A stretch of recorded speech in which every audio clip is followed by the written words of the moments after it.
নমস্কার বন্ধুরা, আজকে সর্ষে দিয়ে রুই মাছের একটি রেসিপি তোমাদের কাছে দেখাবো। প্রথমে কড়াইয়ে তেল দিয়ে মাছটাকে ভেজে নিয়েছি। তারপর কড়াইয়ের মধ্যে কালো জিরে ফোড়ন দিয়ে দিলাম তেলের ওপরে।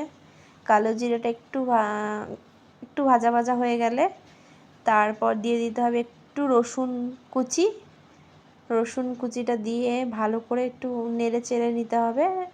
হালকা একটু ব্রাউন হয়ে গেলে তারপরে দিয়ে দিতে হবে চেরা কাঁচা লঙ্কা দিয়ে দিতে হবে জিরের গুঁড়ো, একটু লঙ্কার গুঁড়ো, একটু হলুদ গুঁড়ো আর একটু টমেটো কুচি সব দিয়ে ভালো করে নেড়ে ভালো করে কষে নিতে হবে।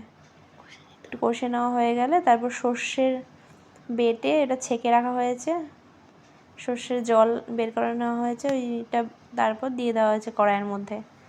দিয়ে ভালো করে কষে নিতে হবে। তারপর একটু চিনি দিয়ে দিতে হবে। চিনি দেওয়ার পর একটু নুনও দিয়ে দিলাম। দিয়ে দেওয়ার পর ভালো করে কষে এবার জল দিয়ে দিতে হবে। জল দিয়ে দেওয়ার পরে এবার জলটা একটু ফুটে উঠলে এবার মাছগুলো দিয়ে দিতে হবে। মাছগুলো দিয়ে দেওয়ার পরে মাছগুলো ভালো করে ফুটিয়ে নিয়ে তারপর নামিয়ে দিতে হবে।